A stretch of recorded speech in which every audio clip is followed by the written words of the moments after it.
तो पास हो जाएंगे या फिर फेल हो जाएंगे। अगर पास हो गए तो जिंदगी बन जाएगी, अगर फेल हो गए तो अनुभव तो आएगा, बराबर है। तो मैं अनुभव के लिए इस बिजनेस में आया।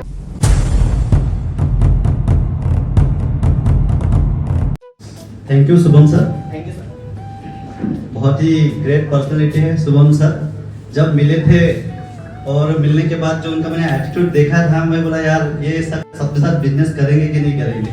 लेकिन आज बहुत खुशी होती है हमारे साथ में है और इस बिजनेस को कर रहे हैं। और आज का जो बेहतरीन प्लान प्रेजेंटेशन उन्होंने किए तो उसके लिए सर के लिए एक बार जोरदार तालियां बनती है।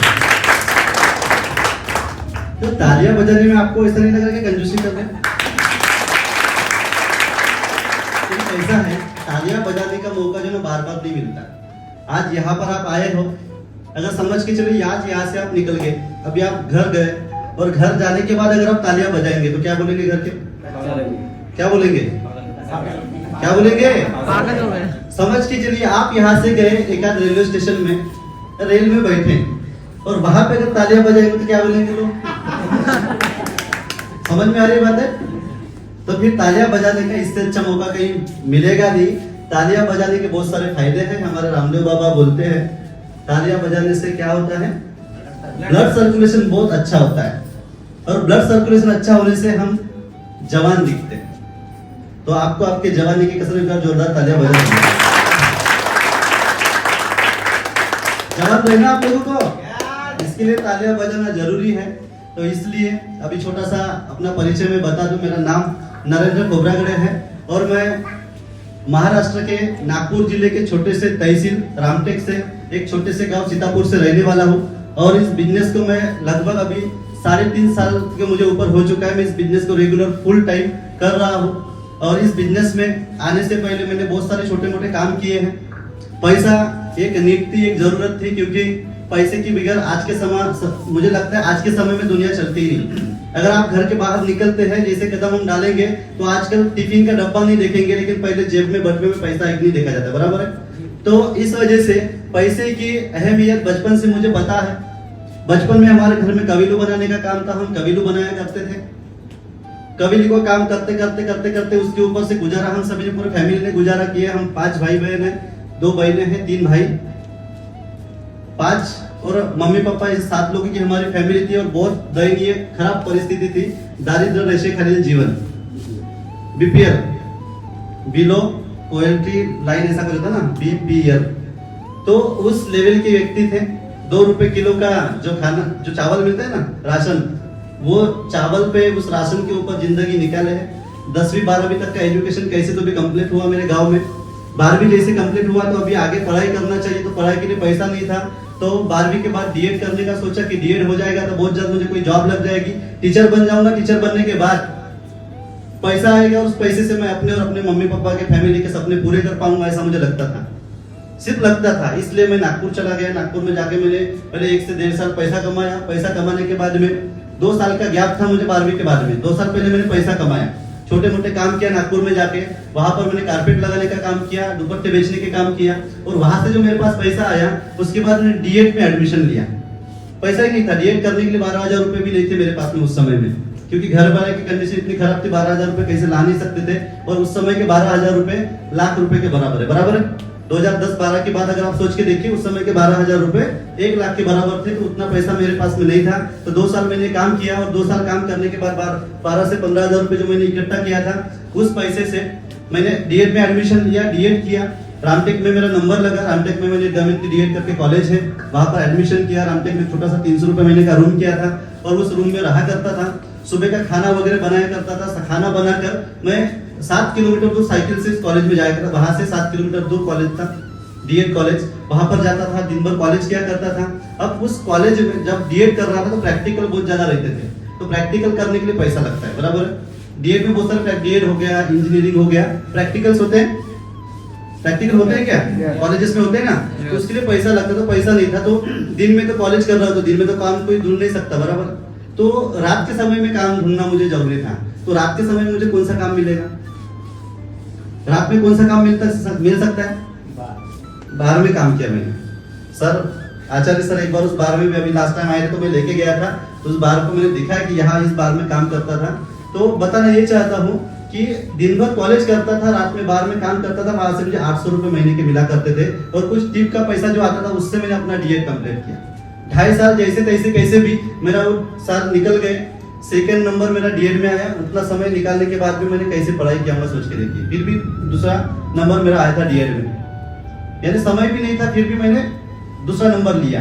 यानी जब भी समय मिलता था, अगर 12वीं में मैं बैठा हूँ तो टेबल पे अगर कोई कस्टमर नहीं है तो मैं अपनी किताब अपने पास में रहती थी, पढ़ाई करता था, क्योंकि जुनून था, जुनून सवार था सर के ऊपर की जॉब करना, डीएड करके टीचर बनना है। लेकिन जैसे ही डीएड कंप्लीट हुआ, डिप्लोमा आया, डिग्री अपने हाथ में आई और मार्केट की कंडीशन जब देखते हैं तो मार्केट की कंडीशन इतनी खराब कि आप सोच भी नहीं सकते। मार्केट की कंडीशन आज खराब है, आप सभी को पता है। यस खराब है। जैसे आप अभी एजुकेशन ले रहे होंगे मैडम, आपका कौन सा एजुकेशन चालू है अभी? जेएन फर्स्ट ईयर चालू है। आपको ऐसा लगता है कि मार्केट में वैकेंसीज है, गवर्नमेंट जॉब मिल सकती है आपको मैम? आपको ऐसा लगता है कि मार्केट में आज है गवर्नमेंट जॉब? यानी मैं जब आज की बात नहीं है, चलो ये तो आज आपको लगता है, मुझे 2014-15 में ही समझ में आ गया था कि गवर्नमेंट जॉब मिलना अभी पॉसिबल ही नहीं है। तो मैं नागपुर चला गया, मतलब अभी तो कहीं ना कहीं से पैसा कमाना पड़ेगा क्योंकि मम्मी पापा ने बहुत सारा कर्जा हो गया था। नागपुर चला गया, नागपुर में जाने के बाद अभी कौन सा काम करूं, तो वहां पे मुझे बेलदारी काम मिल गया। बेलदारी कामों में इसलिए मैंने गया क्योंकि वहां पे 500 रुपए 400 रुपए रोज के आते थे। अगर प्रोफेशनल में कोई काम ढूंढता हूँ, कंप्यूटर पढ़ाने का मुझे काम मैंने किया 2-3 महीना, वहां पे मुझे 4000 रुपए महीना मिलता था। अब 4000 रुपए में नागपुर जैसी सिटी में आपको कुछ, आप मुझे बता सकते 4000 में आप रूम का किराया भरेंगे, खाएंगे, रहेंगे कि उसके अलावा और कुछ हो पाएगा क्या? इसलिए मैंने सोचा कि इस काम से अच्छा कोई दूसरा काम ढूंढते ढूंढते कोई रिलेटिव मुझे मिला, उन्होंने मुझे बेलदारी कामों के बारे में बताया कि भाई इस काम को अगर करेगा तो 400-500 रुपए तो रोज के कमा सकता है। तो उस समय मुझे कॉलम के गड्ढे खोदने के काम करना पड़ा। 4 साल मैंने नागपुर में कॉलम के गड्ढे खोदे। 2019 तक मैंने कॉलम के गड्ढे खोदे और कॉलम के गड्ढे खोदते खोदते कोई एक व्यक्ति मेरे जीवन में आया और बोला कि भाई एक ऐसा ऐसा बिजनेस है, तू करेगा क्या? अब जब उस व्यक्ति ने मुझे इस बिजनेस के बारे में बताया तो यार मुझे एक बात ऐसा लगा, यार करके देखने में क्या जाता है। बोला एक तो पास हो जाएंगे या फिर फेल हो जाएंगे, दो में से एक होगा। सिक्के के 2 बाजू होती है, बराबर है? क्या होता है? सिक्के की 2 बाजू होती है, चीट पट ऐसा बोलते हैं। तो एक तो चीट हो जाएगा तो पट हो जाएगा, तो पास हो जाएगा फिर फेल हो जाएंगे। अगर पास हो गए तो जिंदगी बन जाएगी, अगर फेल हो गए तो अनुभव तो आएगा, बराबर है? तो मैं अनुभव के लिए इस बिजनेस में आया और इस बिजनेस में लाने वाले और मुझे सिखाने वाले और मुझे पल पल सपोर्ट करने वाले ऐसे मेरे ग्रेट लीडर संगीतकार खोबरा क्योंकि देखिए वो व्यक्ति अगर शायद मेरी जिंदगी में नहीं आते तो इस नरेंद्र खोबरागड़े की जिंदगी आज यहाँ नहीं होती और मैं आपके जैसे समझदार बुद्धिमान लोगों के सामने इस साधारण से छोटे से गांव में रहने वाला एक व्यक्ति आप लोगों के सामने इतनी बड़ी बड़ी बातें नहीं कर पा रहा होता। आज बड़ी बातें करने का, आपको ये सारी चीजें बताने का ये किस रह जाता है कि उस व्यक्ति ने मुझे इस बिजनेस में लाया। जो एजुकेशन मुझे स्कूलों में नहीं मिला, जो एजुकेशन में डीएड करते समय नहीं मिला, इस बिजनेस में जुड़ने के बाद सिर्फ 6 महीने के अंदर मैंने वो सीखा जिंदगी जी कैसे जाती है। ये सीखने का मौका मुझे नेटवर्क मार्केटिंग में मिला। इसलिए इस नेटवर्क मार्केटिंग व्यवसाय के लिए एमआई लाइफस्टाइल के लिए एक बार जोरदार तालियां होना चाहिए। कितने लोग अपने जीवन में सफल होना चाहते हैं? आप सभी? मुझे देखना तो चाहिए क्यों कितने लोग हैं जो सफल होना चाहते हैं। सभी को होना है। तो सफलता का राज आपको जानना है। सफलता का राज आपको जानना है। आज यहाँ से आप आज सीख कर जाए कि सफलता का राज क्या है। सफलता का राज क्या है मैं आज आपको यहाँ पर बताऊंगा। देखिए मार्केट में बहुत सारे लोग काम कर रहे हैं, बराबर है? हर व्यक्ति काम कर रहा है, आप कर रहे हैं, मैं कर रहा, जो भी पूरी दुनिया काम कर रही है। लेकिन आपने कभी नोटिस किया है कि जो 95% लोग हैं वो भी काम कर रहे हैं और जो 5% लोग हैं जो अरबपति है, करोड़पति, वो भी काम कर रहे हैं।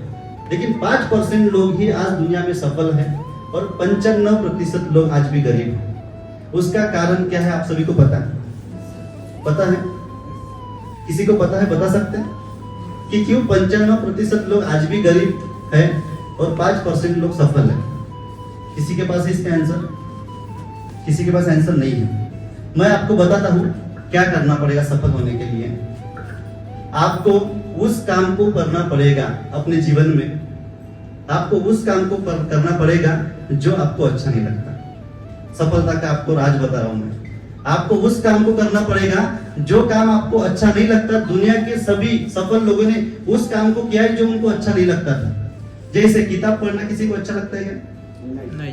किताब पढ़ना किसी को अच्छा लगता है? नहीं। नहीं लगता, मुझे पता है। लेकिन कुछ पागल लोगों ने किताब पढ़ के अपने माइंड को क्या किया, डेवलप किया, बराबर है। सुबह उठना किसी को अच्छा लगता है? हेलो, नहीं। सुबह सोकर जब हम रहते हैं, ये सोना एक कोई बात नॉर्मल सी बात है, हर व्यक्ति सोएगा। सुबह सोकर उठना किसी को अच्छा नहीं लगता, लेकिन मैंने सुबह उठ के सुबह उठने की आदत डाल दी। पढ़ना किसी को अच्छा नहीं लगता, मैंने पढ़ के, सफल लोगों ने पढ़ के पढ़ने की आदत डाली। बात समझ में आ रही है? यस। बात समझ में आ रही है मेरी? Yes. यानी कहने का मतलब है, सफल अगर आपको होना है तो आपको उस काम को करना है जो काम आपको अच्छा नहीं लगता। उस काम को जिस दिन आप करना चालू करोगे और उस काम को अपनी हैबिट बना लोगे, अपनी यानी उसको ऐसा समझ के चलिए, उसको आदत बना लेंगे आप लोग, तब जाके आप सफल होंगे। और मैं